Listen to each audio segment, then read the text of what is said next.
Good morning to everybody. எண்களும் தொடர் வரிசைகளும் standard 10th பயிற்சி 2-1.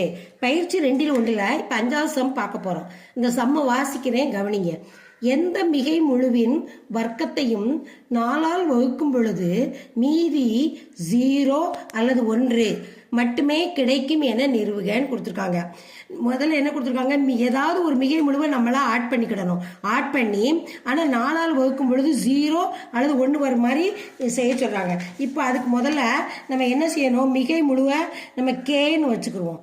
நமக்கு அதுக்கு மதிப்பு தெரியாது. அதனால மிகை முழுவை நம்ம கே என்க கேன்னு வச்சுக்கிடுவோம். எந்த ஒரு மிகை முழுன்னு கேட்டுக்கனால நம்மளா ஒரு எழுத்து கே, அதை 4ஆல் வகுக்கும் பொழுது அந்த வர்க்கம் அப்போ கே ஈக்குவல்ட் 4k. இந்த 4ஆல் வகுத்து வச்சுருக்காங்க, நம்ம கேன்னு கொடுத்துருக்கோம் மிகை முழுக்கு. அப்போ கே ஈக்குவல் டு 4k. அடுத்து வர்க்கம் கேட்டிருக்காங்க. வர்க்கம்னா என்னது, அதை 2ஆல் பெருக்கணும். அப்போ 4k². இது k², 4k².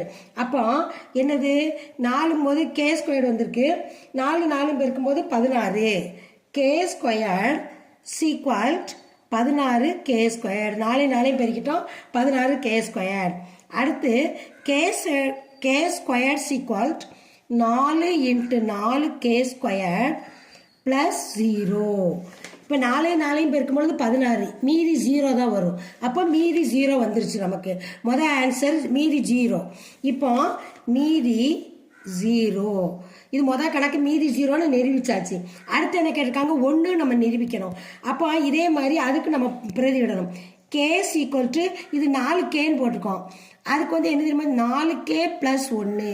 ஏன்னா நமக்கு மீதி 1 வரணும். அதுக்காகத்தான் நம்ம +1 சேர்த்துருக்கோம். அப்போ k² ஈக்குவல்ட் 4k + 1 the whole square. இதை பூரா ஸ்கொயர்டால நம்ம பெருக்கணும். அப்போ அது 2 தடவை நம்ம பெருக்க போகிறோம். k² ஈக்குவல் டு இதை 2 தடவை போடணும்.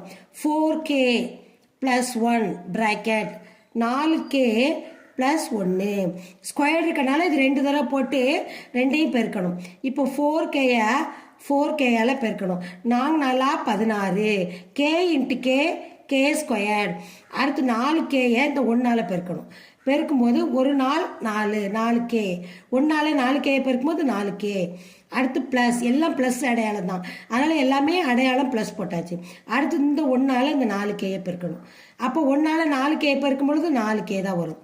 அடுத்து இந்த +1 இந்த +1 பெருக்கணும். 1 பெருக்கும்போது 1, எல்லாமே ப்ளஸ் அடையாளம். இப்போ அடுத்து கேளுங்க, 16k². அதை அப்படியே எழுதியாச்சு. இங்கே 4k இருக்குது. 4 கூட்டினா 8, 8k + 1. இப்போ கவனிங்க, 16 இருக்குது, இங்கே 8 இருக்குது. அப்போ இதுக்கு பொதுவானது வந்து 4ஆல் 2ஐயும் வகுக்கலாம். அதனால் 4 வெளியே எடுத்துட்டு 4ஆல் இதை வகுக்கணும். 16 வகுக்கும் பொழுது 4 16. இந்த k² அப்படி போட்டுறணும். இந்த அடையாளம் ப்ளஸ். இப்போ 8 4ஆல் வகுக்கணும். 2 நாள் 8, 1 நாள் 4, 2 நாள் 8. இந்த கேயை அப்படி போட்டுறணும். ப்ராக்கெட்டை மூடிடணும். இது +1. அப்போ மீதி 1 வந்துருச்சா. இதில் முதல்ல 0 வந்துச்சு, இங்கே மீதி 0. முதல் கணக்கு 0 வந்துச்சு, இங்கே மீதி 1 வந்துச்சு. இதுதான் இந்த கணக்கோட ஆன்சர்.